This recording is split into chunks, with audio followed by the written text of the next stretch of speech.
Con muchos de vosotros ya somos, iba a decir, viejos amigos, pero me dicen que la palabra viejo no suena muy bien aquí en el País Vasco.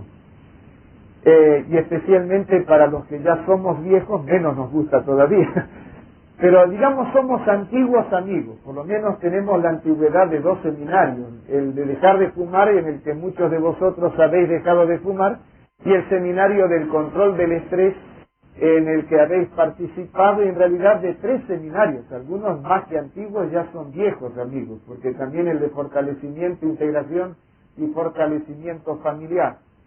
Y ahora estamos en el fascinante mundo de las revelaciones del Apocalipsis. Para los que no estuvieron en los seminarios anteriores, tenéis que perdonarme algunos problemas de dicción que son típicos de los argentinos. Me dicen que algunos de esos problemas, no los contéis fuerte afuera, vienen de Valencia y de lugares donde hablan el español con algunos dejos que nos exportaron por allá. Pero debo confesar que tengo mis complejos de estar aquí en el País Vasco, porque siempre he tenido gran respeto por el País Vasco. Mi padre y mi madre, inmigrantes europeos, sus padres, nacieron en Lomas de Zamora, en el Gran Buenos Aires. Y cuando supe que Zamora es apellido vasco, por lo menos me dijeron eso, quiere decir que hubo un buen vasco que fundó la ciudad donde nacieron mis padres. Y como eso, muchas otras vivencias con los amigos vascos. Pero lo que más me acomplejó, voy a confesar, fue cuando un español me contó una anécdota que me dejó preocupado. Dicen que un grupo de argentinos de Buenos Aires, así fanfarrones y prepotentes, llegaron a España y fueron a un kiosco y entonces le dijeron, a ver, dame un paso. Y el español escuchó que eso para fumar, un cigarro, diréis cigarrillos o pitillos. Bueno, da lo mismo, dame. Y dame también, porque así hablan mis coterráneos, dame también fósforo, pues diréis cerillos. Y ya se empezaron a incomodar mis compatriotas y uno de ellos preguntó, decime una cosa, ¿cómo se dice tonto aquí en España? ¿Cómo se llaman tonto aquí en España? Y entonces el español le dijo, pues os diré, a los tontos aquí en España no se los llama, se vienen solos por aerolíneas argentinas. Sí. Cuando me contaron eso, me acomplejé, porque no se lo contéis a nadie. Yo vine por aerolíneas argentinas. Y peor todavía, el avión estaba repleto.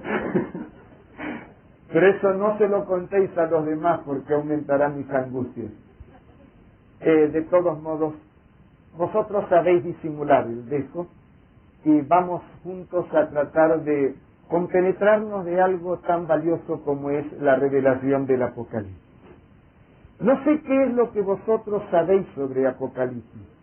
Probablemente muchos de vosotros ya habéis leído el Apocalipsis, es probable que lo hayáis estudiado, y frecuentemente cuando doy un seminario de revelaciones del Apocalipsis, que he tenido el privilegio de darlo en muchos países, tengo teólogos presentes también, los cuales me honran con su presencia, y frecuentemente dan sus aportes complementando o apoyando.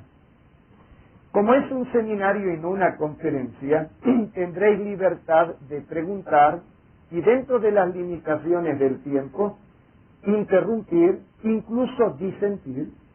Nada más lindo que la libertad respetuosa que nos permita disentir y de todos modos darnos el aprecio que corresponde a personas que deseosas de conocer la palabra de Dios, pues han recibido un poco de ese amor cristiano que nos permite amarnos también. De modo que tendréis plena libertad de preguntar, de comentar, de opinar dentro de los límites del tiempo. Aquel que no se anime a expresar sus preguntas de viva voz podrá escribirlas en un papel y hacerlas llegar y también serán atendidos.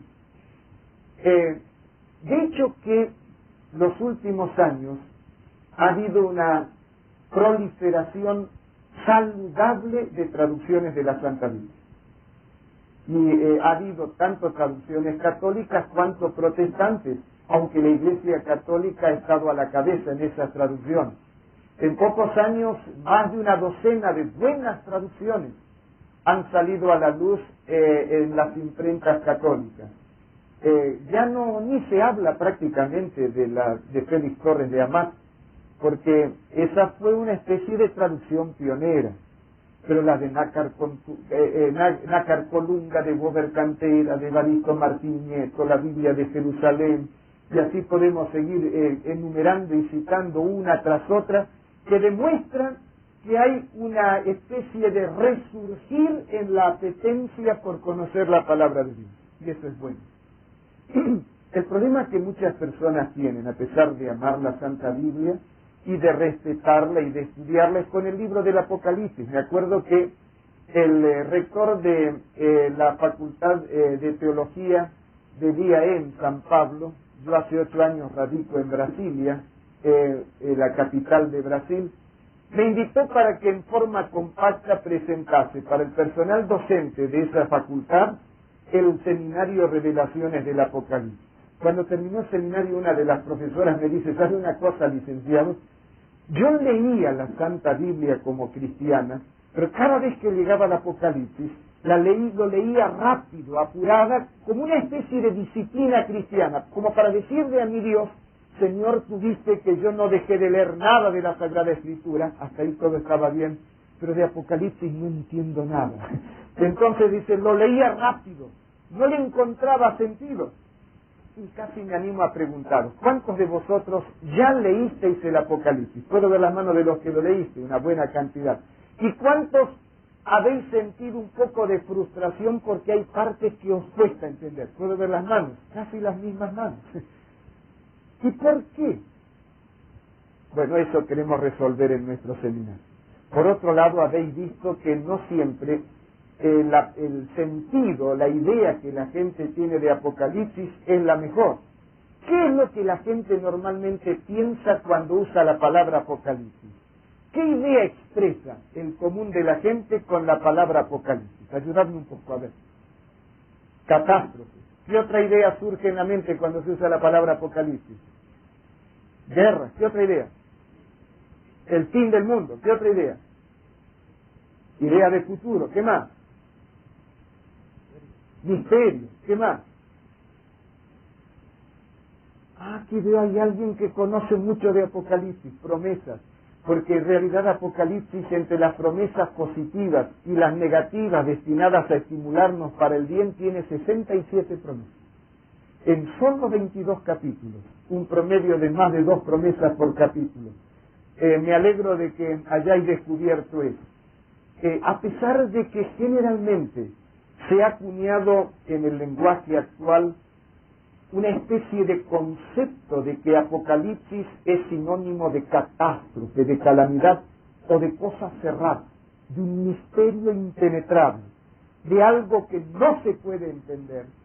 Apocalipsis, lejos de ser eso, dice que es algo abierto a nuestra comprensión.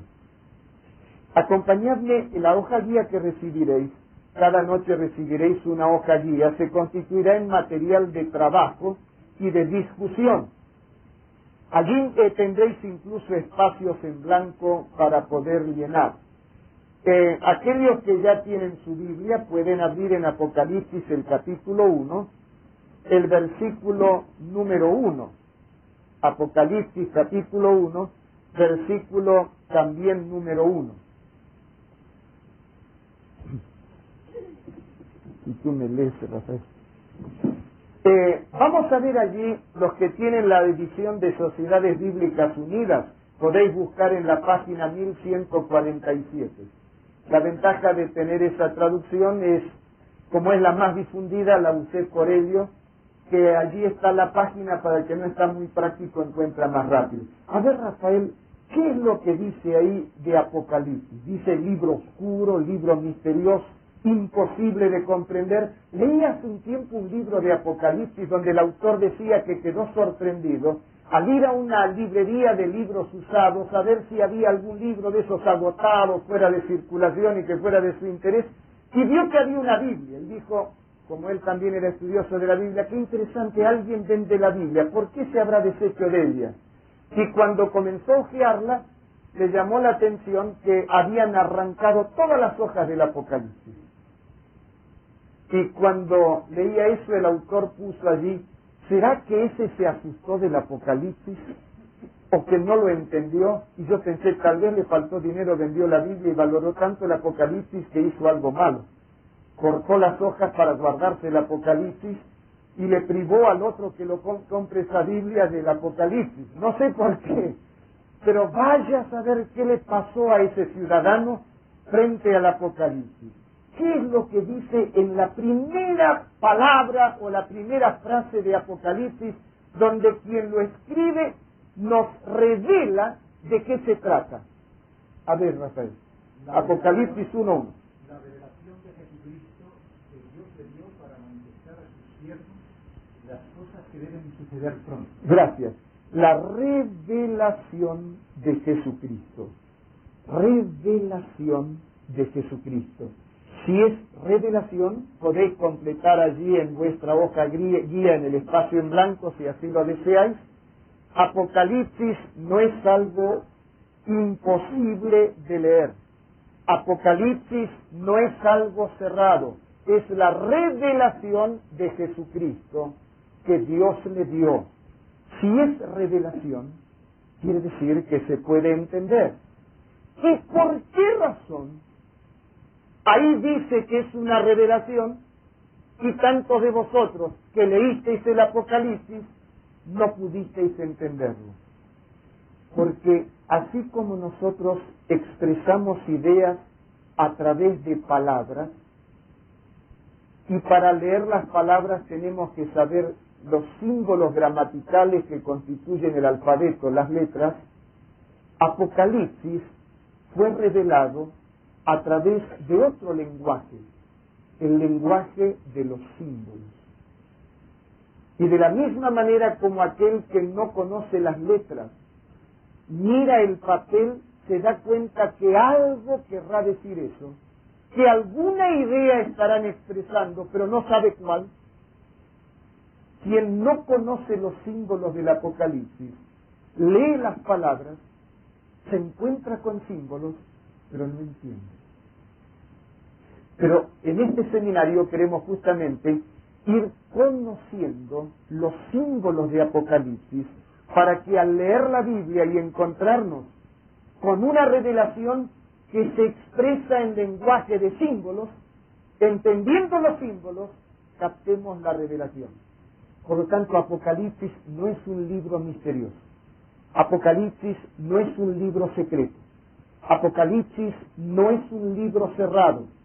Es un libro abierto a nuestra comprensión.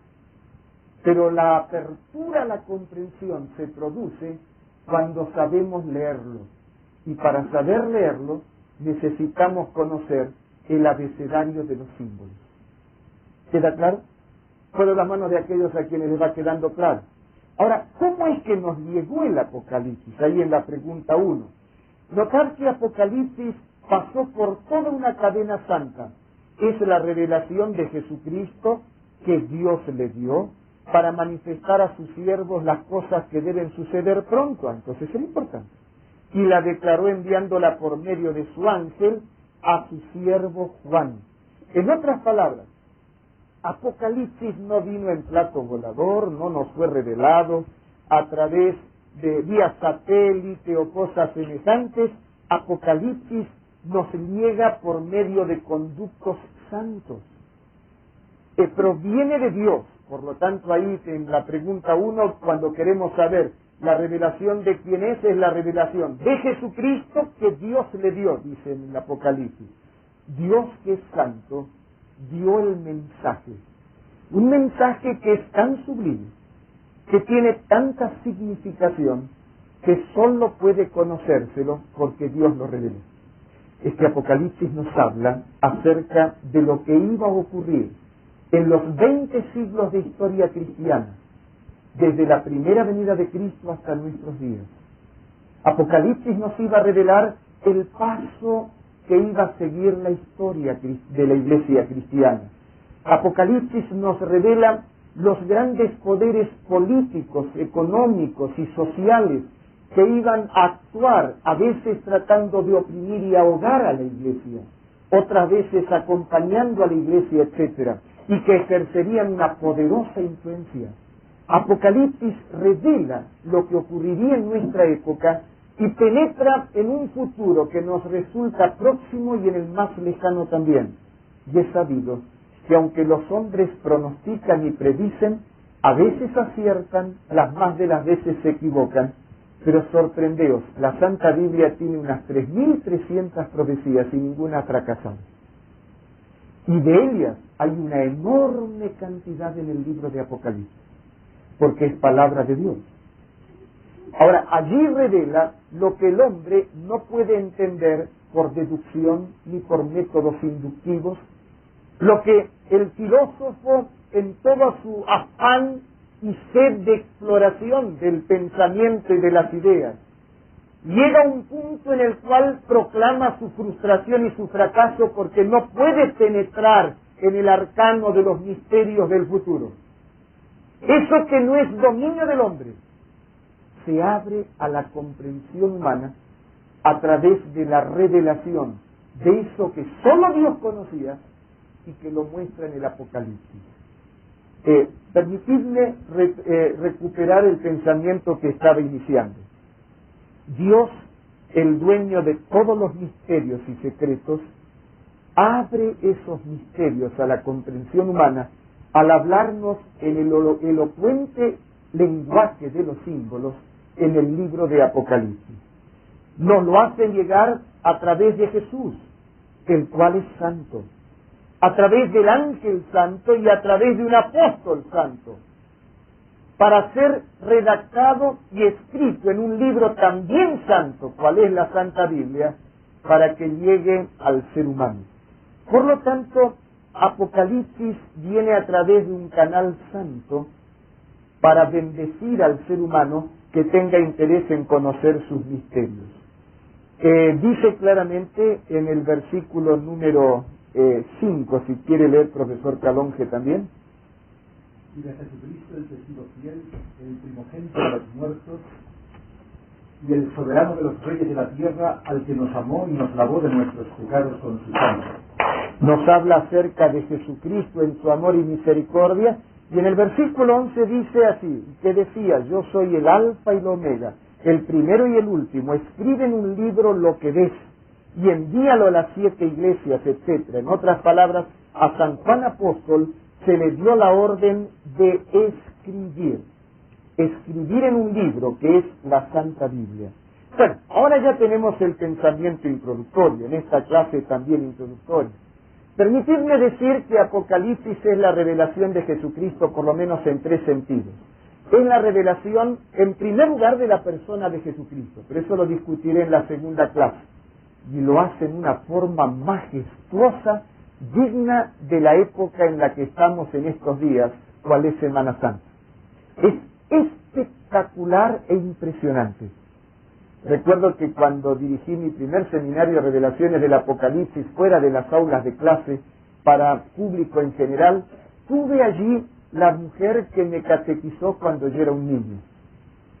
Esa mujer piadosa que dedicó décadas a enseñar los principios cristianos a generaciones y generaciones de niños, estaba allí.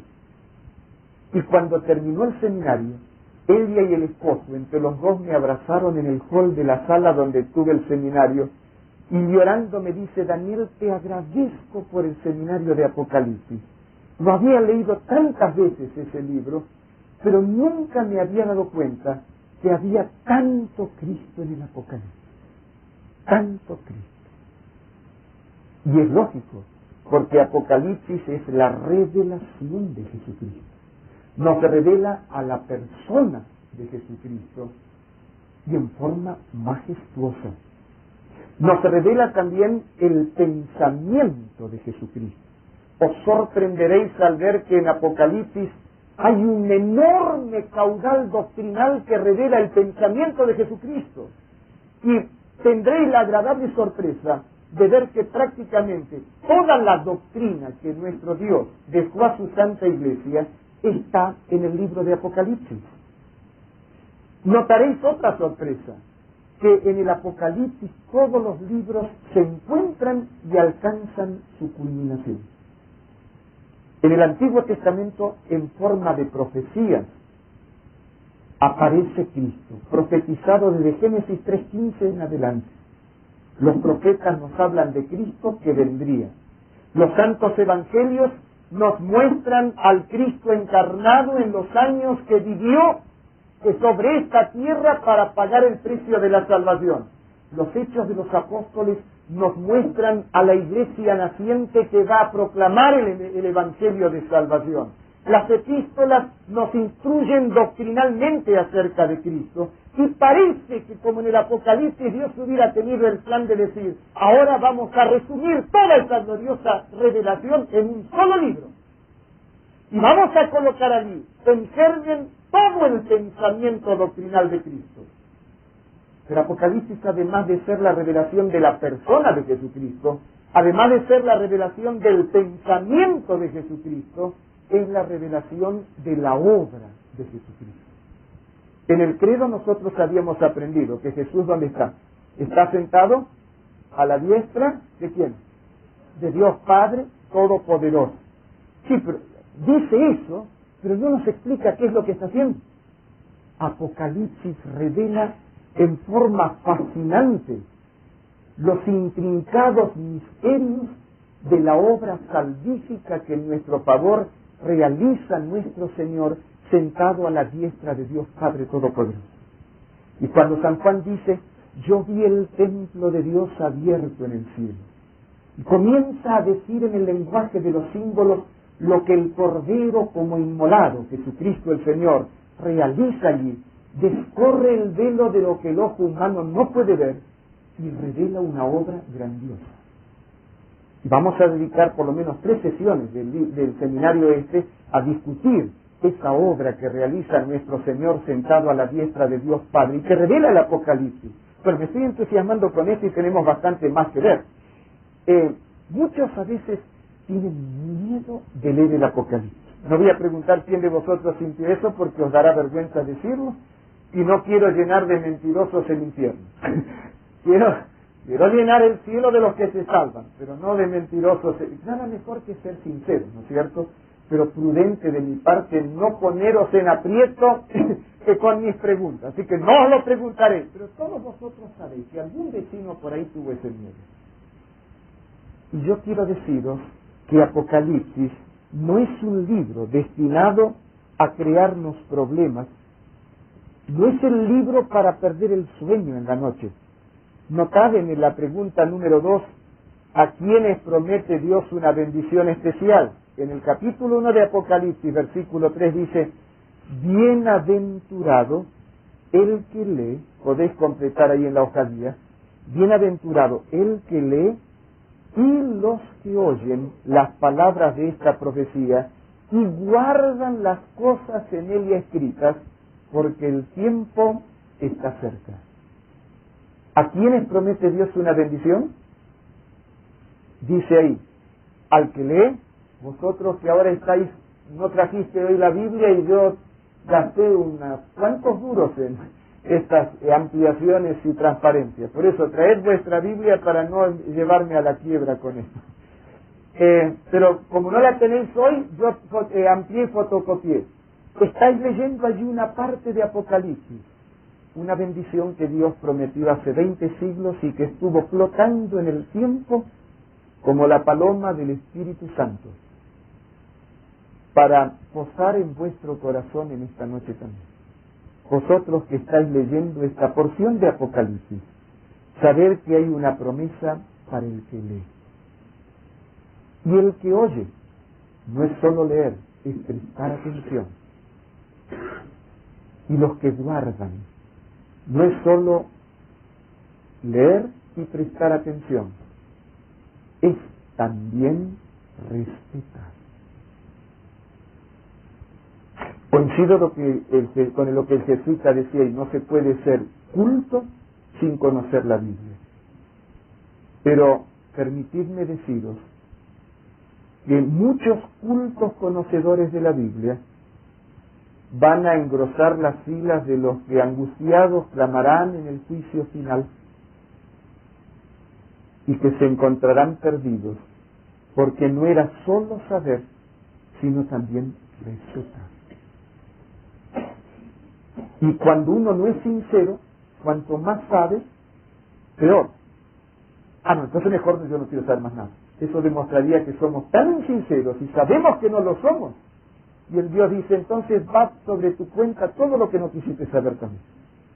Me acuerdo en una oportunidad haber oído de un caballero que estaba caminando y vio un bonito parque privado y tuvo deseos de entrar para pasear un poco. No se veía guardia ninguno por allí, pero vio un cartel que decía, no entre, cuidado, perro peligroso. Y pensó, bonita forma de evitar depredación. Pero yo no voy a hacer ningún daño aquí. Además, yo soy un hombre muy familiarizado con el arte de dominar los perros. No tengo el menor problema. De modo que saltó el cerco y comenzó a disfrutar del parque privado, pero no había caminado demasiado cuando apareció el perro más grande que alguna vez vio en la vida.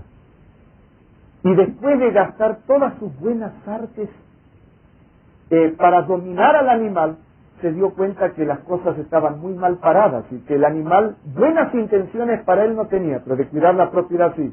De modo que le quedó un único recurso, correr, pero el perro corría más rápido que él, de manera que se trepó al primer árbol que encontró en el camino y jadeante llegó a la copa mientras el perro ladraba y saltaba y trataba de morderlo, y cuando más o menos se acomodó en una rama fuerte y secándose la transpiración mira para abajo al perro, ve que en la rama del árbol había otro cartel, y el cartel decía, ya se le había avisado abajo.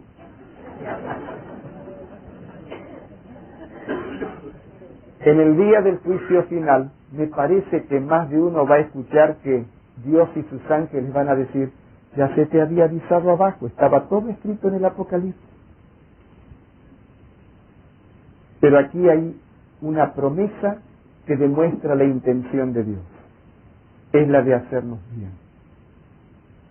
Y ahora que hemos entrado en este seminario de revelaciones del Apocalipsis, quiero que sepamos que desde el comienzo se aclara que se lo puede entender.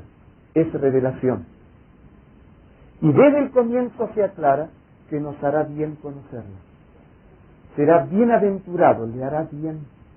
Será feliz, tendrá una bendición de parte de Dios el que lee, los que oyen y los que guardan las cosas escritas en este libro profético. ¿Va quedando claro?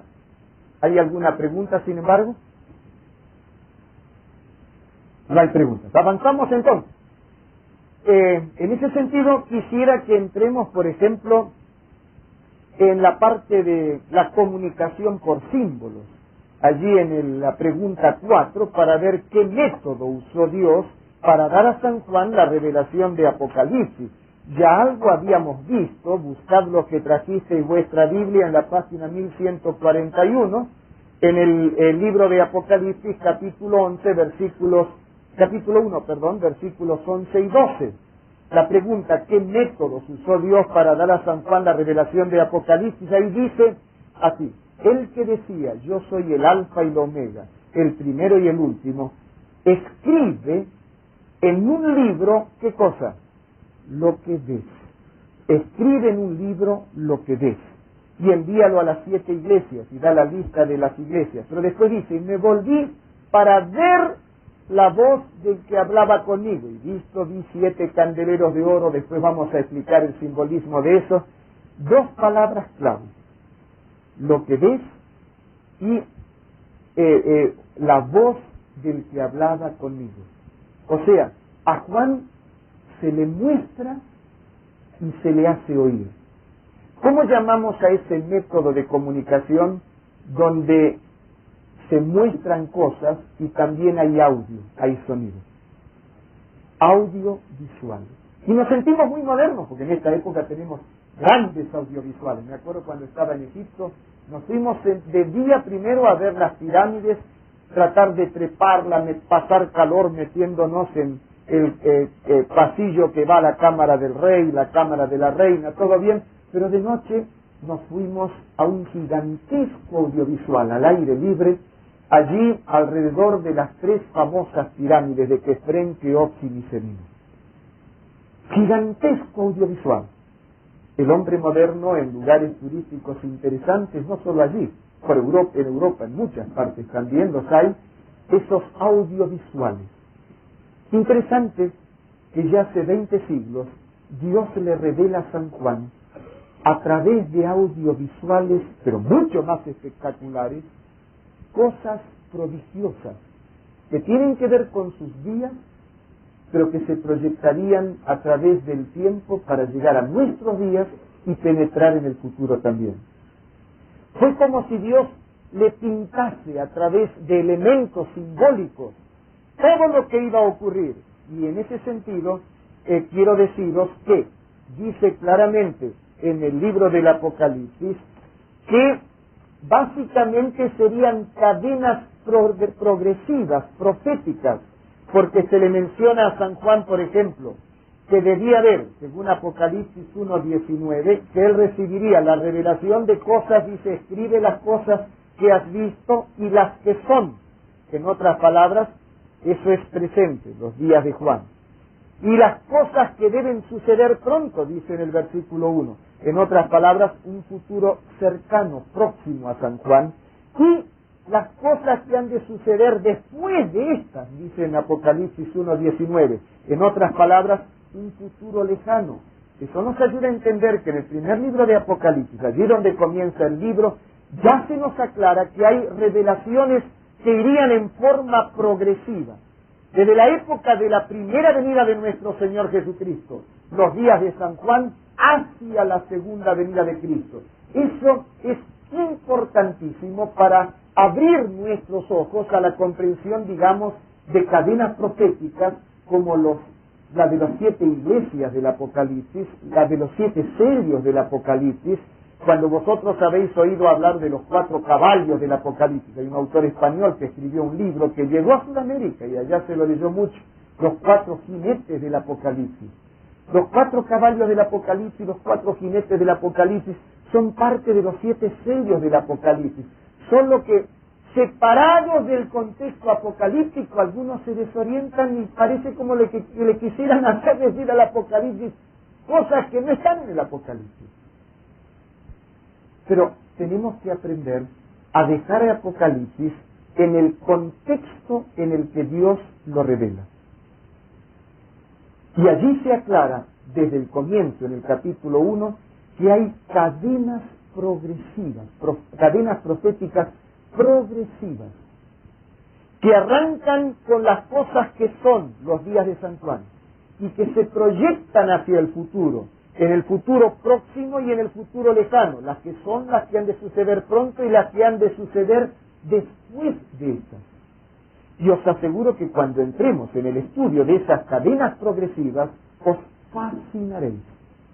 Gigantescos audiovisuales en la rocosa isla prisión de Patmos, isla prisión de alta seguridad, donde los enemigos políticos del César y aquellos que no se animaban a matar, pero que tampoco los querían tener en la comunidad, los colocaban ahí en medio del mar Egeo, isla rocosa, inhóspita, de la que a nado nadie podía salir. Allí habían desterrado a San Juan Apóstol. Y es en ese lugar donde tenía suficiente tiempo para pensar y para meditar. Yo creo que uno de estos días Dios nos va a mandar a más de uno de los estresados a una isla al estilo de Patmos, para que nos desconectemos un poco de la computadora, del ordenador, que nos desconectemos un poco de todos nuestros negocios y problemas para tener tiempo de pensar y meditar en las cosas trascendentes. Y es ahí en esa isla, en ese lugar, donde Dios le pinta a través de gigantescos e impresionantes audiovisuales las cadenas proféticas que marcan las grandes líneas de la historia de la humanidad y especialmente la historia del pueblo cristiano desde aquellos días hasta el final de los tiempos. ¿Va quedando claro hasta aquí? Avanzamos entonces un poco más. Ahora, alguno dirá, ¿y por qué es que Dios revela estas cosas a través de símbolos en lugar de hablar directo? No podía, por ejemplo, decir, bueno, Juan, yo quiero que sepas que Europa va a pasar por todas estas alternativas y dentro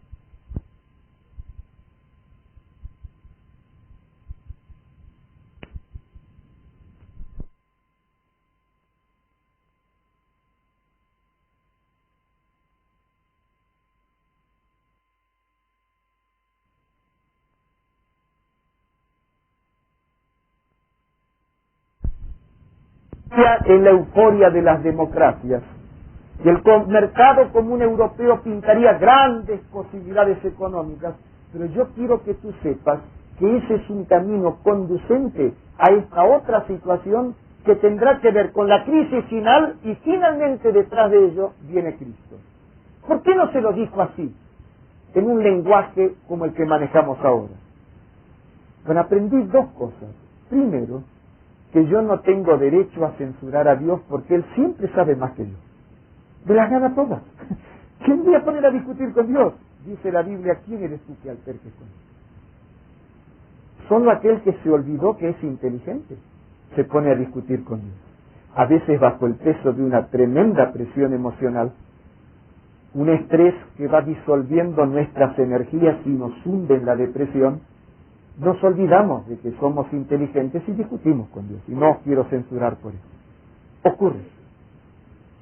Pero en un cuadro de normalidad, me parece razonable aceptar que Dios sabe más. Y en segundo lugar, como Él dice que me quiere revelar algo, seguro que me va a dar la clave para entenderlo. ¿Sabéis que Jesús habló en parábolas? ¿Quién de vosotros no escuchó? En la homilía antes de la misa al sacerdote, si es un adventista, en el sermón del pastor, iba a decir si es hebreo en la sinagoga judía, no, ahí no usan el Nuevo Testamento. Pero ¿quién no escuchó las parábolas?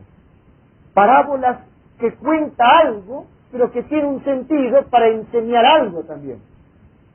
Las parábolas expresan símbolos verbalmente. Apocalipsis es más completo. Además del símbolo verbal, aparece el símbolo visual. Y en ese sentido, en la pregunta que tenemos ahí, la número 5, nos dice por qué Jesús habló en parábolas y nos dio el libro de Apocalipsis en símbolos. En el Nuevo Testamento siempre, lógico, porque ahí habla Jesús nuestro Señor, la página 947, el Evangelio según San Lucas, el capítulo 8, el versículo número 10. Le preguntaron a Jesús, ¿por qué? ¿Por qué hablaba así? Sus discípulos le preguntaron diciendo, ¿qué significa esta parábola? Y Él les dijo, a vosotros os es dado conocer los misterios del reino de Dios, pero a los otros por parábolas, para que viendo no vean y oyendo no entiendan. Quiere decir que aquellos que tienen genuino interés en saber las cosas de Dios y que son sinceros. ¿Sabéis de dónde viene la palabra sincero?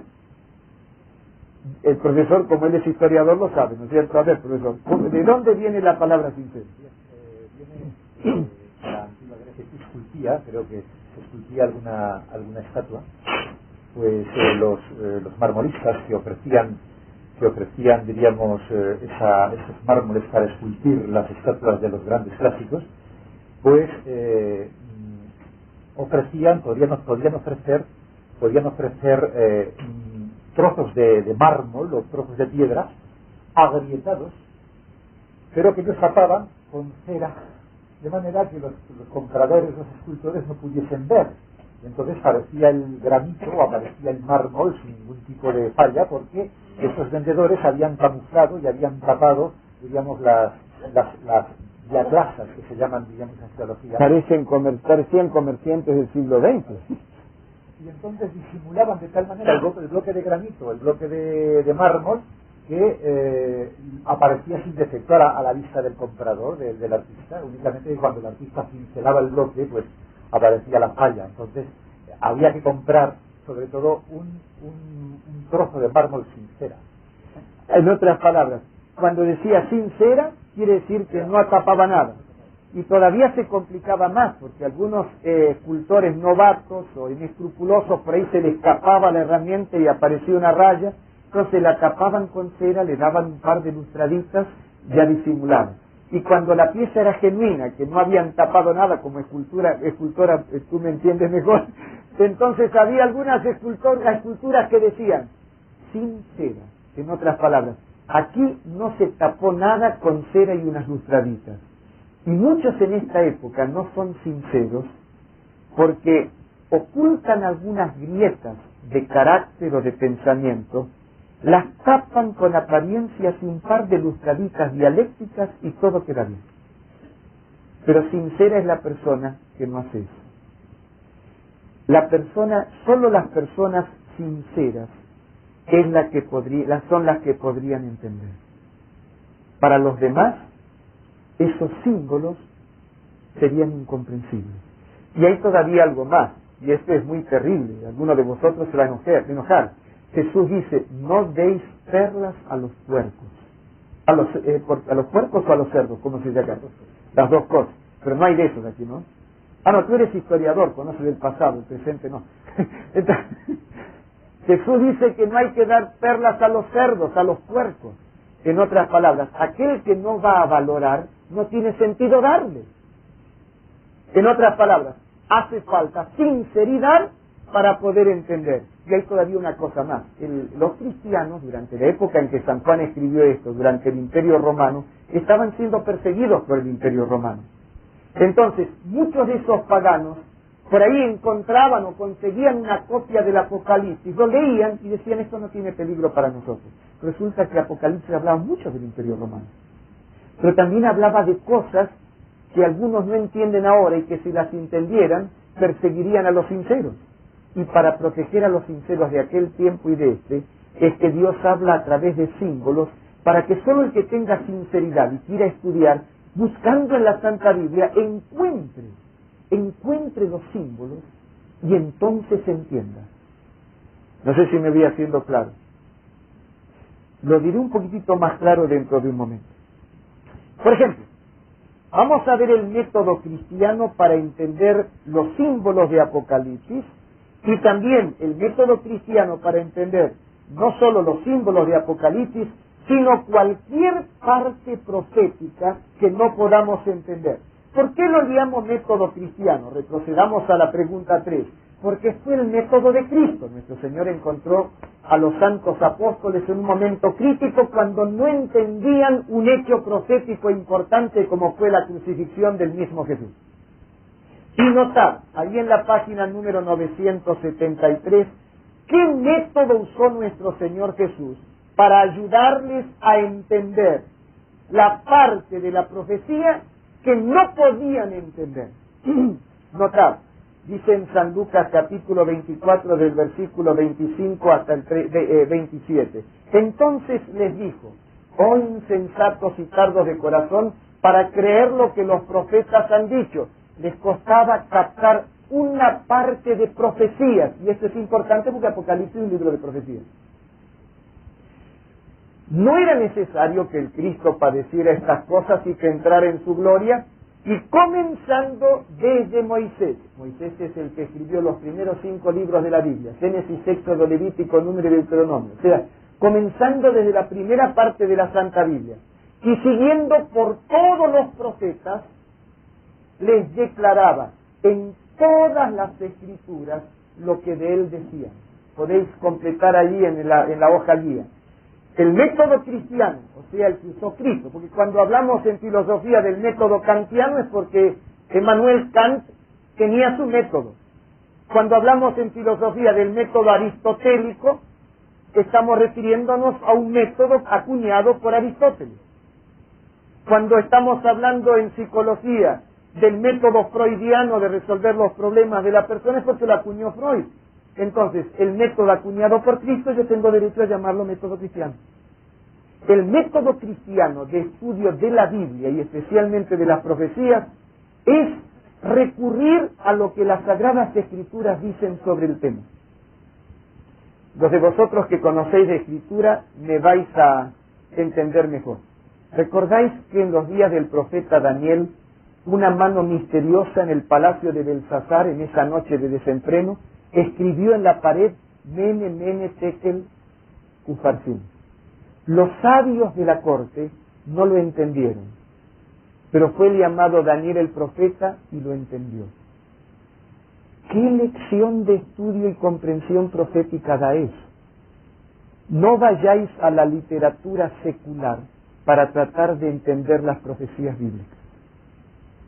No busquéis en la literatura de los filósofos y pensadores humanos, porque ellos revelan el pensamiento humano.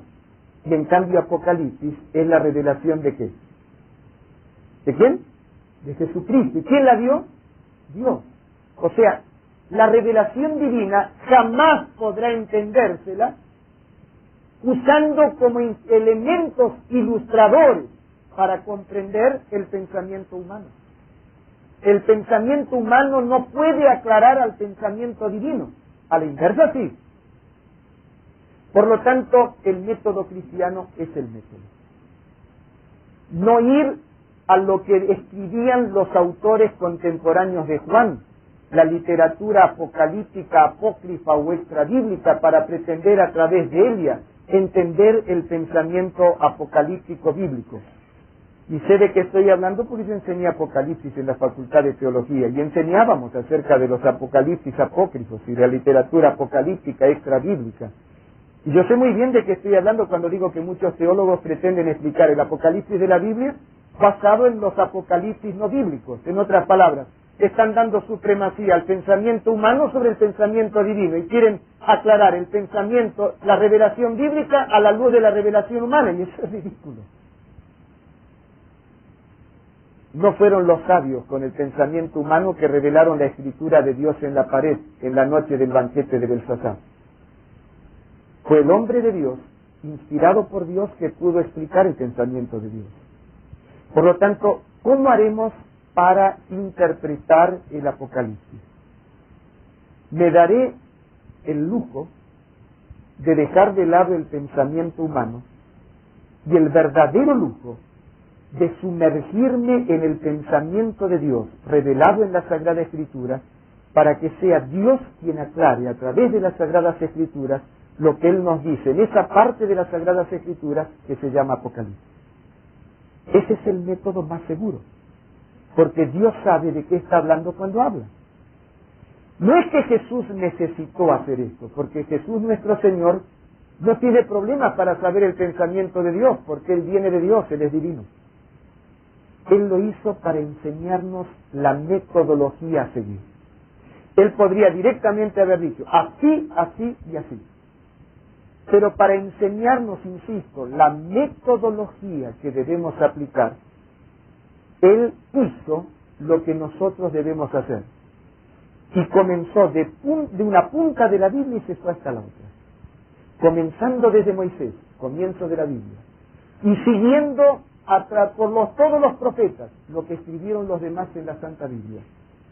Le declaraba en todas las Escrituras, de punta a punta, lo que de él decían. Ese es el método cristiano de estudio de la Biblia y es el método que aplicaré en este seminario, por el cual tendremos un buen margen de seguridad de que no estamos equivocando. Por lo tanto, buscaremos en la Santa Biblia el significado de los símbolos apocalípticos. Y os aclaro que no menos de 270 declaraciones de Apocalipsis usan símbolos y vocabularios que ya estaban en el Antiguo Testamento. San Juan conocía muy bien el Antiguo Testamento y él se expresa en el vocabulario de la Biblia al hablarnos de Apocalipsis. Por lo tanto, buscaremos en la Biblia los símbolos de Apocalipsis para entenderlo. ¿Va quedando claro hasta aquí? ¿Avanzamos entonces? ¿Os escandalizáis porque Apocalipsis usa símbolos? Si nosotros también usamos símbolos en la actualidad. Permitidme ilustrarlos. Aquí tenemos diversos ejemplos de lenguaje simbólico que usamos en esta época. Pues estoy equivocado. A ver, vamos a hacer un examencito. ¿Qué significa esto? ¿Esto otro? Esto estáis bien en matemáticas. ¿Qué leéis aquí? 4 menos 2 igual 2. El 4 es un símbolo, el 2 es un símbolo. 1 más 2 igual 3. Esos son símbolos matemáticos. ¿Y qué quiere decir esto? No, esto aquí es España. ¿Qué quiere decir esto? ¿No se usa aquí este símbolo? ¿Prohibido qué? Prohibido estacionar. ¿O usáis la P para parquear aquí? ¿Cómo usáis? Este mismo cine. Por eso decía es España. Y aquí en Euskadi decís prohibido España. Ahora os estoy entendiendo. O sea, sin la E. Aquí lo usáis sin la E. Pero si hubiera estado sin la E, todos entendíais. ¿Qué es eso? Símbolo de tránsito. Y esto, como yo no lo sabía las proporciones bien, la hice mal. Pero vosotros me perdonáis. La franja del medio amarilla tenía que ser más ancha. ¿Esto qué es? Una bandera. ¿Y la bandera qué es? Símbolo patrio. Así como tenemos símbolos matemáticos, símbolos de tránsito, símbolos de patrios, las letras, ¿qué son? Símbolos gramaticales. Vemos esas letras, las leemos y las entendemos. Contaba el otro día en el otro seminario lo que me pasó cuando yo era una criatura, tenía unos 5 años, 4 o 5 años, y estaba yendo con mis padres para visitar a nuestros tíos. Estábamos de tiempo en Florida y nos íbamos a la villa, a la ciudad que fundó aquel Vasco Zamora, Lomas de Zamora. Y claro, es un viaje en tren. Un tramo en ferrocarril, otro en subterráneo, otro o metro, como llamáis por aquí, otro en tren, en total como 1 hora y media. Y a un niño de esa edad, quedarse quieto, sentado 1 hora y media, se le hace una eternidad. Y mi padre probó diversos métodos pacíficos para que me quedara tranquilo. El último método pacífico que usó fue prestarme el diario. Y yo cogí el diario. En Argentina decimos agarré el diario, pero un amigo español que tengo, David Gullón, me dice, tú tienes garras como los animales que agarras el diario. Entonces aprendí, cogí el diario. Estoy aprendiendo a agarrar. Entonces cogí el diario y yo miré qué hacían los adultos. Y vi que extendían el diario y leían, y algunos movían los labios y la cabeza, y yo comencé a hacer lo mismo. Tiré todo lo que pude en mis brazos, que en ese tiempo eran bracitos, para extender el diario, y hacía lo mismo que los adultos. Y el que tenía frente mío comenzó a reír. Y cuando vi que se reía me puse nervioso. Así que miraba al que me reía, miraba cómo hacían los otros, y hacían así nomás. Así que yo me aseguraba bien, lo hacía también, y ese se reía más todavía. Así que yo tenía un ojo en el diario y el otro lo paseaba entre ese ciudadano y los otros ciudadanos. Y quería hacerlo bien, hasta que el otro no aguantó más y me dice, querido, tienes el diario al revés. Como yo no conocía esos símbolos gramaticales, me daba lo mismo tenerlo al derecho o al revés. Y muchos con el Apocalipsis tratan de hacer como que lo entendieran, pero hasta que no entiendan los símbolos proféticos, darán lo mismo al derecho o al revés. Pero en este seminario los entenderéis. Hay también símbolos proféticos. Y vamos a ver ahora algunos ejemplos de símbolos proféticos. Por ejemplo, en Apocalipsis aparece una bestia semejante a un leopardo, con 7 cabezas, con 10 cuernos. Aparece una meretriz, una ramera vestida de púrpura y escarlata y adornada con oro, con un cáliz de su fornicación en la mano. Aparecen aguas simbólicas, aparecen cuernos simbólicos. ¿Y cómo saber lo que significa todo eso? Vamos a tratar de ver un poco de este asunto. Por ejemplo, allí como parte siempre de la pregunta 5 que habíamos dejado trunca, quiero que veamos, por ejemplo, en el libro del profeta Daniel, en la página número 822, Daniel capítulo 7, y allí el versículo número 23, Daniel 7, 23. A ver allí, Rafael, qué significan los cuernos. Cuernos se dice aquí, ¿no es cierto? Dijo así, la cuarta bestia será un cuarto reino en la tierra. La bestia entonces es símbolo de reino. La cuarta bestia, un cuarto reino. Entonces, en profecías bíblicas, las bestias son símbolos de reino. Veamos un poquitito más. El cual será diferente de todos los otros reinos, y a toda la tierra devorará, pillará y despedazará. Así que las bestias en profecía no son términos despectivos, sino que es un lenguaje simbólico para hablar de poder, de reino. ¿Y de los cuernos no dice alguna cosa por ahí, Rafael? Y los 10 cuernos significan que de aquel reino se levantarán 10 reyes. Podéis agregar, las bestias significan reinos, y los cuernos son reinos o reyes también. ¿Y qué significará, por ejemplo, las aguas? ¿Y qué significarán, por ejemplo, las cabezas de esa bestia? Vamos a la página 1153 en el libro de Apocalipsis, capítulo 17. Después volvemos para atrás a Ezequiel. Pero ahora, Apocalipsis 17:15. Léemelo, Dijo Rafael. también, las aguas que has visto donde la ramera se sienta son pueblos, muchedumbres, naciones y lenguas. Así que las aguas son pueblos, naciones, muchedumbres, lenguas. Sigamos leyendo un poquitito más para ver, por ejemplo, también en el capítulo número 17, ya lo sacaste, bueno, está bien. Quería que viésemos en el capítulo 17 de Apocalipsis, el versículo 9, a ver qué es lo que significan, por ejemplo, las cabezas. Esto para la mente que tenga sabiduría. Las 7 cabezas son 7 montes en los cuales se sienta la mujer. Las 7 cabezas son 7 montes donde se sienta esa mujer simbólica. Y hay otro símbolo también en el libro de Ezequiel, capítulo 4, versículo 6, dice, cumplidos estos te acostarás sobre tu lado derecho, segunda vez, y llevarás la maldad de la casa de Jehová 40 días, día por año te he dado. En la escala profética un día representa un año. Ahora empezamos a entender mejor. Cuando nosotros leamos, por ejemplo, en Apocalipsis, que aparece una mujer simbólica, sentada sobre una bestia, sentada sobre muchas aguas, la bestia con 7 cabezas y 10 cuernos, el que actúa durante 1260 días, ahora empezamos a entender.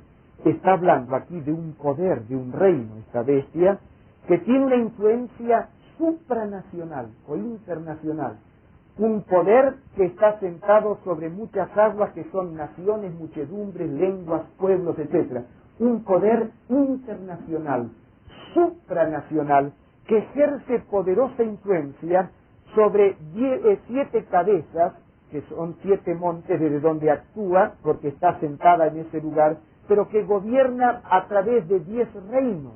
Interesante, cuando cayó el Imperio Romano se partió en 10 pedazos, que tuvieron origen en 10 tribus bárbaras, ¿no es cierto?, que invadieron lo que había sido el Imperio Romano de Occidente. ¿Será que está hablando de Europa? ¿Hacia dónde marchan las democracias europeas? Ahora, tendría poder por 1260 días proféticos, o sea, 1260 años. Interesante. Y ahí entra en juego un número que es 666. Hoy no quiero hablar de la prostituta porque se me van a enojar. Pero ahí habla también. ¿Cuántos quieren saber de qué se trata con la ramera y el 666 y todo lo demás? Entonces tendremos público durante el seminario, Rafael. Porque, no, todo un día solo no puedo darlo. ¿Os interesaría que imprimamos, Rafael, no te había hablado de esto, pero aquí tenemos 89 símbolos proféticos, mostrando el símbolo y en qué parte de la Biblia está la aplicación para conocer los símbolos proféticos, como para poder doblarlo y tenerlo ahí en la Biblia, así cuando leéis las profecías, encontráis en la Biblia el sentido de ese símbolo para entender de qué habla. ¿Cuántos os interesaría? ¿Puedo ver las manos? Rafael, ya que imprimieron tantas cosas, puedo imprimir una más. A la salida, los que tengáis interés en recibir gratuitamente esos símbolos proféticos, dad vuestro número de inscripción y entonces al imprimirlo en esta semana os lo haremos llegar. De paso, los que no estaban inscritos, los que estaban inscritos en los seminarios anteriores, marcad la asistencia para el certificado de asistencia, pero no necesitáis inscribiros. El número que ya teníais de los otros seminarios vale para este. Pero los que no estabais inscritos, es gratuita la inscripción también. Esto con donaciones voluntarias que da la gente y que vosotros los que querráis podéis dar la donación y el que no quiere no la da. Donación voluntaria significa ninguna obligación de dar y todo el derecho de ayudar al que sí quiera hacerlo. De manera que no estaréis presionados a pagar alguna cosa. Pero el que quiera dar donación es libre de hacerlo porque así es como se lleva adelante. Entonces, podéis inscribiros, que también es gratuita la inscripción, os darán un carnecito para sellar la asistencia a fin de saber quién merece el certificado de asistencia y aprovechamiento e indicar ese número para que os anoten en un papel a fin de poder recibir la lista de símbolos. Cuando termine de aquí 15 minutos la sesión del seminario, habrá media docena de personas aquí y también alguno en aquel hall para que podáis inscribiros. Es gratuita la inscripción. ¿Qué ventajas tiene inscribirse? Primera ventaja, que si perdéis alguna lección, algún día que no pudisteis asistir y queréis conseguir la hoja guía, reservaremos para los inscritos las hojas guías de los días que pierdan.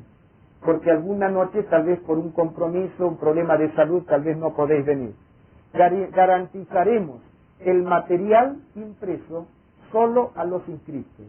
En otras palabras, a partir de mañana solo recibe la hoja guía el que exhibe el carnecito de asistencia, que es la única manera que tendremos de garantizar el material al inscrito, lógico. El que no quiere inscribirse entra igual y escucha, pero el material impreso solo para el inscrito, que es gratuito el material impreso. ¿Quedó claro? Y aquel que no tenga ejemplar de la Sagrada Escritura, ahí hay de la Biblia, las Biblias de Ediciones Paulinas es más cara. El que quiera puede comprar, y la de Sociedad Bíblica Unida, que conseguimos una partida grande a un precio muy especial, y que es la que coincide el número de página de aquí, está, ¿cuánto dijiste? 400 pesetas. Bueno, vamos a avanzar un poquitito más porque quiero terminar a la hora exacta. ¿Cómo hacer para entender la Sagrada Escritura? Ya un poco hemos visto, los símbolos nos ayudarán. De aquí a poco vosotros podréis saber qué significan los solemnes mensajes enviados a las 7 iglesias. Eso lo veremos en la hoja guía número 5. ¿Qué significan los 4 misteriosos jinetes del Apocalipsis? Lo veremos en la hoja número 9. En la misma hoja, ¿qué son los 4 caballos y los 4 jinetes? Las 7 trompetas, lo tendremos en la lección 24. Los 2 testigos de Cristo en la 23. Muchas veces habrá oído hablar del milenio de Apocalipsis 20, en la hoja guía número 7, la sesión 7ª. El 666 con su clave fascinante de interpretación en la sesión número 18. ¿Qué representan los famosos 7 sellos en la sesión número 9? El tremendo y significativo mensaje de la mujer vestida del sol. Esa mujer, esa virgen o de aspecto virginal que aparece en Apocalipsis capítulo 12, lo veremos en la sesión número 17. Lo mismo que la gran ramera de Apocalipsis 17, tendremos que esperar a la sesión número 21. Las plagas últimas que caerán sobre la tierra, lo veremos en la sesión 20. ¿Cuál es el gran personaje de Apocalipsis como para poder seguir el hilo y entender la trama de Apocalipsis? Será la sesión de mañana. Y Apocalipsis revela una guerra, una lucha por el control de la mente. Eso lo veremos en la sesión de pasado mañana, la sesión número 3. Cada sesión es importantísima.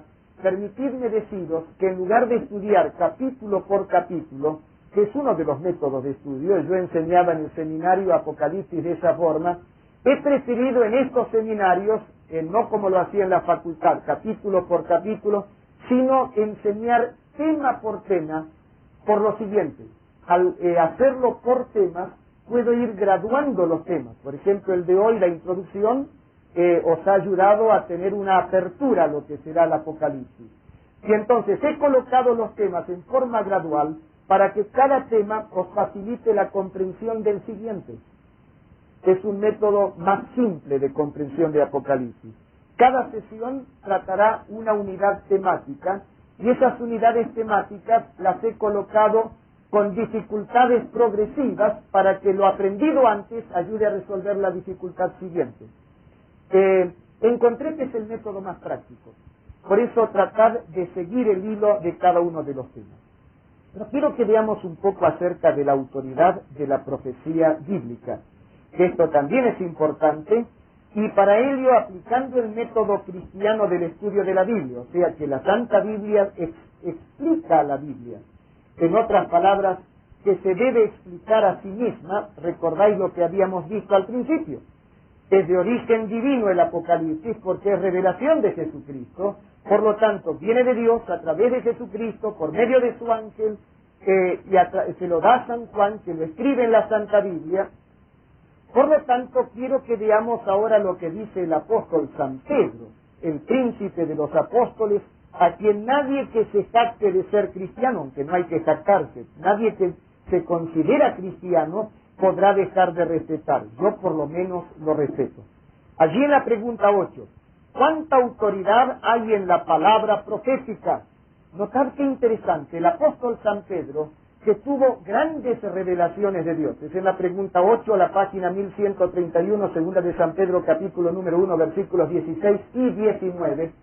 Por encima de las manifestaciones sensoriales, como fue en el monte de la transfiguración, captar la gloria de Jesús, ser testigo del Cristo resucitado, por encima de las captaciones sensoriales a las que algunos magnifican, San Pedro le da valor a la palabra profética.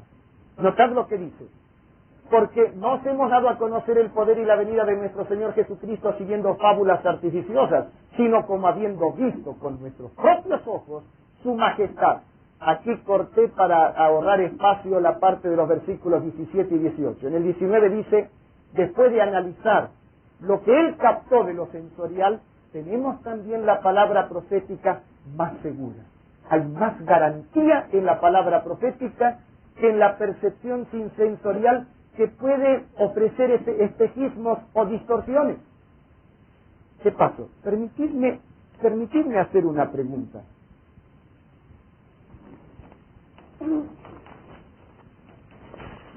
No nos cabe duda de que aquí tenemos un segmento mayor que el otro, ¿no es cierto? Proporcionalmente, ¿cuánto mayor es este segmento que aquel otro? Proporcionalmente estoy hablando, ¿no? Aquí dice que son 11 centímetros y medio, y aquí que son, 12 centímetros y 12 centímetros. Visualmente parece mayor el de abajo que el de arriba, pero con la regla nos damos cuenta que los dos eran iguales. ¿Qué llamamos a eso? Ilusión óptica.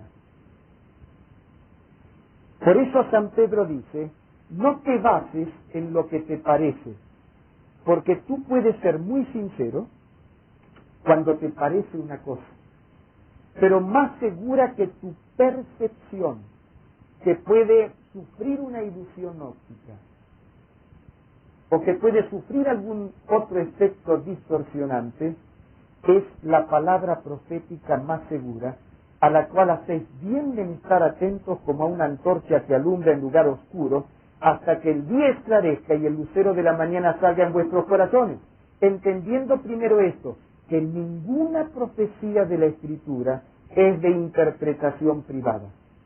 Aquí viene algo importante. Nadie tiene derecho a interpretar la Sagrada Escritura como quiere.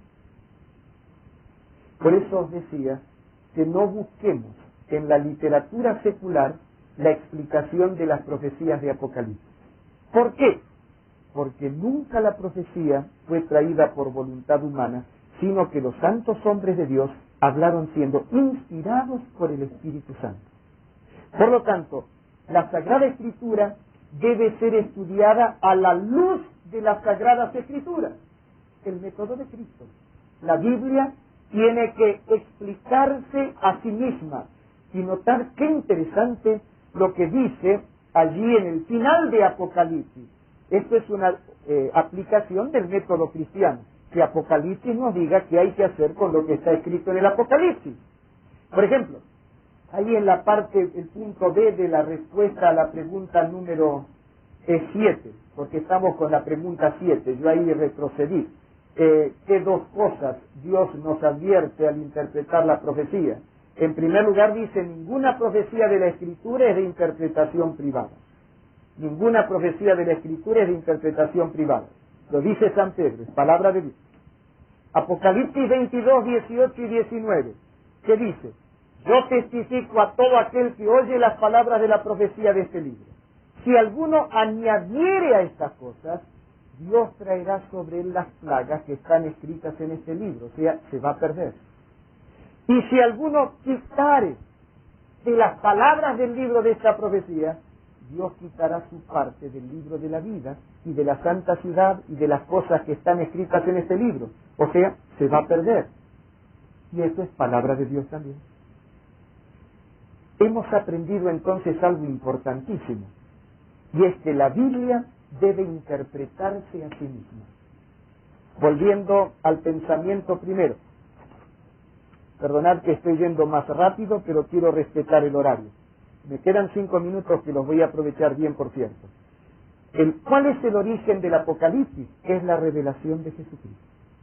Viene por canales santos y está registrado en la Santa Biblia para que el pueblo de Dios, los sinceros, entiendan la revelación de los grandes misterios de Dios.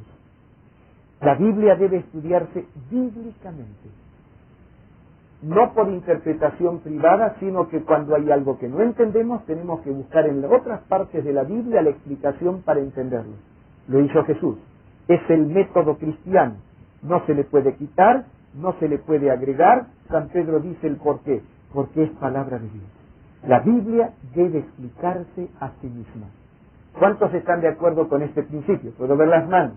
Y ese es el método, el principio que usaremos para el análisis de Apocalipsis. Ahora, vamos a la última parte de nuestra hoja guía de hoy. Por ejemplo, en la pregunta 8, ¿cuánto de la Santa Biblia es inspirado? Ahí hay una declaración interesantísima del apóstol San Pablo. En la pregunta 8, página 1106, es el segunda de Timoteo capítulo 3, versículo 16. Notad lo que dice. Toda escritura es inspirada por Dios. Podéis completar entonces. ¿Cuánto de la Santa Escritura es inspirada por Dios? Toda. Podemos tener confianza y útil para enseñar, para redarguir, o sea, convencer, para corregir, para instruir en justicia, a fin de que el hombre de Dios sea perfecto, enteramente preparado para toda buena obra. ¿Y cuáles son las bendiciones prometidas por Dios para el estudio del libro de Apocalipsis? Ya que una de las damas que está aquí dijo hay promesas, y que es verdad. Hay algunas promesas importantes. Primera, en San Juan capítulo 7, versículo 17, o sea, el mismo que escribió el Apocalipsis escribió el Evangelio. Y San Juan dice, el que quiera hacer la voluntad de Dios, conocerá si la doctrina es de Dios o si yo hablo por mi propia cuenta. Pregunta 9, entonces, ¿qué seguridad tenemos de que podemos comprender el significado de las revelaciones que Dios nos da en su sagrado libro? Ahí dice nuestro Señor, y cuando promete el Señor, se cumple. El que quiera hacer la voluntad de Dios, y yo quiero. Cada vez me manda a hacer cosas que están contra mis planes, ¿no? Porque el corazón egoísta planea de acuerdo a su carnalidad. Y Dios me orienta por un camino más honesto y de espiritualidad. Cuando dice que no debo codiciar la mujer de mi prójimo, los ojos por ahí se me dan. Pero la Biblia me dice, no codiciarás la mujer de tu prójimo, y tengo que cerrar los ojos, mirar para otro lado. No me gusta, porque mi naturaleza carnal me hace desear que eso no estuviera en la Biblia, ¿no? Pero si la Biblia lo dice, pues tendré que decirme a mí mismo, Daniel, vas a sujetar tu naturaleza y vas a respetar la palabra de Dios. Y como eso con cualquiera otra cosa que Dios diga. Entonces, no es si me gusta o no me gusta, sino si Dios lo dice, está bien. Eso significa el que quisiere hacer la voluntad de Dios. someternos a lo que Dios dice, no porque lo queremos o nos gusta, sino porque como Dios lo dice, empezamos a querer lo que Él dice. El que quiera hacer la voluntad de Dios, conocerá si la doctrina es de Dios. En otras palabras, si tú eres sincero o eres sincera, pídele a Dios que te ayude a entender y lo vas a entender. Como Dios dice que no hay que dar perlas a los puercos, si no eres sincero, Dios dice, ¿para qué iluminarlo? Va a leer y no va a entender. Pero si eres sincero o sincera, Dios dice, la revelación de Jesucristo fue dada para ti. Y la vas a entender. La vas a entender. Pero hay que practicarla, ¿eh? Hay que practicar. Y entonces, ya terminando nuestra sesión de hoy, en la pregunta última, nota cuál es la promesa que Jesús hizo a los que obedecen. Ya que hay 67 promesas, leímos una al principio, que en Apocalipsis 1:3, cerremos con otra promesa, en este caso Apocalipsis 3:10, donde dice, por cuanto has guardado la palabra de mi paciencia, yo también te guardaré de la hora de la prueba que ha de venir sobre el mundo entero para probar a los que moran en la tierra. Ahora tantos angustiados por el problema de la capa de ozono, por la lluvia ácida, por la contaminación atmosférica, por la eventual posibilidad de que alguna otra usina al estilo de Chernobyl por ahí se destroce y que la contaminación atómica nos envenene y destruya la vida sobre el planeta, y problemas reales, y peores vendrán. Algunos cuando ven que Apocalipsis revela muchas de esas cosas, se asustan. Pero cuando yo veo que dice, por cuanto has guardado la palabra de mi paciencia, yo también te guardaré de la hora de la prueba que ha de venir sobre el mundo entero para probar a los que moran sobre la tierra, decido ponerme de parte de Dios, respetar su revelación, obedecer sus principios y que lo demás venga. Porque hay una promesa, y es que el Señor me guardará de la hora de la prueba que ha de venir sobre todo el mundo. Pero claro, notad que yo coloqué como sugerencia una decisión allí. Leedla a ver si puede ser la vuestra también. Comprendiendo el gran privilegio que Dios me da de conocer las verdades espirituales concernientes a Jesús en el libro del Apocalipsis, deseo respetar su santa voluntad. ¿Cuántos de vosotros queréis hacer esa decisión? Puedo ver las manos. Entonces, esa hoja queda con vosotros, como un recuerdo de la buena decisión que hicisteis, firmada allí y colocad la fecha de hoy. Hoy es 19, ¿no es cierto, Rafael? 19 de marzo de 1989, y llevad para vuestra casa esa hoja, es vuestra, y ahí queda el recuerdo de una buena decisión que habéis hecho. Bien, ahora, todos aquellos que ya estaban inscritos, que como sellaron la asistencia, pueden al salir dar el número, porque solo le mandaré al que quiere, no hay que dar perlas a los cerdos, ¿no? Entonces, el que quiere la clave de símbolo de Apocalipsis, al salir da el número. Los que no están inscritos, vengan para aquí para inscribirse, algunos pueden inscribirse en aquel costado, aquí va a ser. Por favor, la media docena o más que van a inscribir, vengan aquí. Les darán gratuitamente el carnet, todo, y también den el número que les darán dentro de un momento de inscripción para poder recibir todos los materiales gratuitamente.